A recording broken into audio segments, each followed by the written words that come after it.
दिल्ली के सीएम केजरीवाल ने देशवासियों के सामने कहा थी बहुत बड़ी बात। कहा आज देश में उलटफेर जो चल रहा है वह बहुत खतरनाक है।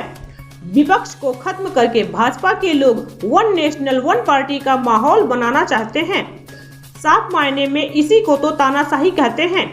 देशवासियों से अपील करते हुए उन्होंने कहा कि मेरी देशवासियों से अपील है, हमें मिलकर आगे आना होगा, जनतंत्र बनाना है, देश बचाना है। देखिए न्यूज़ 7 साहिल की खास रिपोर्ट। अभी थोड़ी देर पहले खबर आई कि राहुल गांधी जी को लोकसभा की सदस्यता से बर्खास्त कर दिया गया है।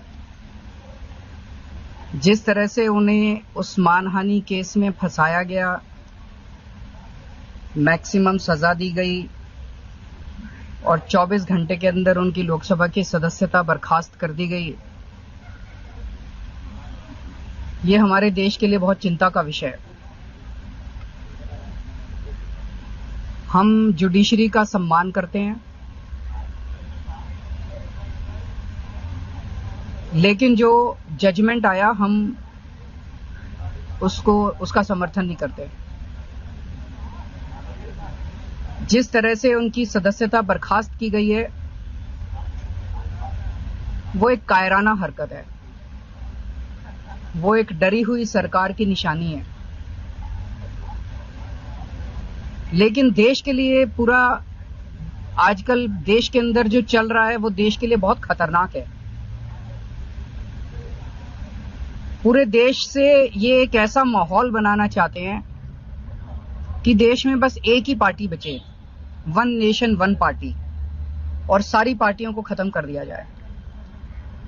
ये एक ऐसा माहौल बनाना चाहते हैं कि एक ही नेता बचे, वन नेशन वन लीडर, बाकी सारे लीडर्स को खत्म कर दिया जाए।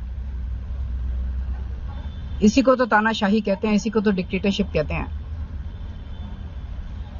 पूरा देश ये देख रहा है। मैं देशवासियों से अपील करना चाहता हूं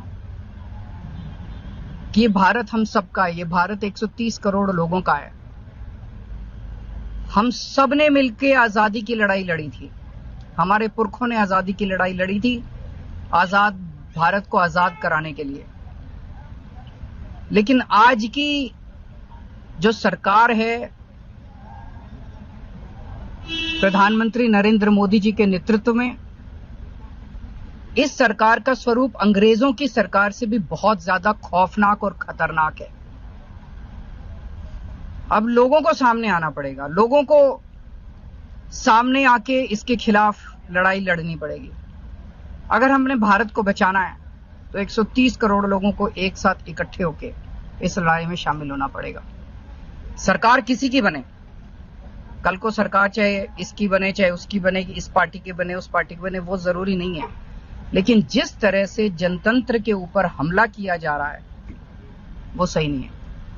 अगर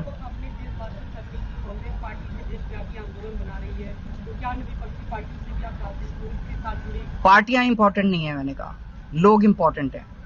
अभी अभी मैंने संसद के अंदर, विधानसभा के अंदर एक एग्जांपल दिया। एक ऑटो रिक्शा वाला मिला, ऑटो रिक्शा वाला मुझे कह रहा था जी मुझे व्हाट्सएप मैसेज भेजने में डर लगता है। मैंने कहा क्यों? कहते हैं शायद गिरफ्तार ना कर लें। इस देश के अगर एक ऑटो रिक्शा वाले को व्हाट्सएप मैसेज भेजने में डर लगता है तो आपने 130 करोड़ लोगों को डरा के रखा हुआ है। ऐसे देश कैसे चलेगा?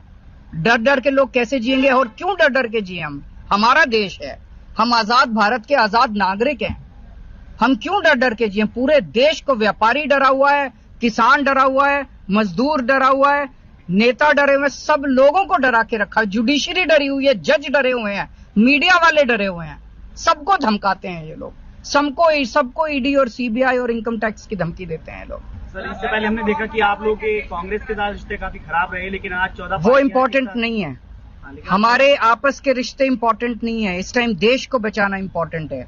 मीडिया के ऊपर प्रहार हो और मैं अगर कहूं कि मेरी इस चैनल से बनती नहीं है, वो इम्पोर्टेंट नहीं है। किसी से बनती है या किसी से नहीं बनती, इससे व्यक्तिगत अच्छे रिश्ते हैं कि व्यक्तिगत बुरे रिश्ते हैं, वो इम्पोर्टेंट नहीं है। 130 करोड़ लोगों को, सब लोगों को साथ आना पड़ेगा।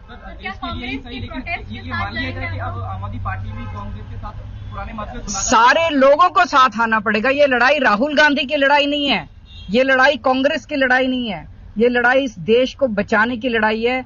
एक तानाशाह से, एक कम पढ़े लिखे व्यक्ति से, एक अहंकारी व्यक्ति से इस देश को बचाने की लड़ाई।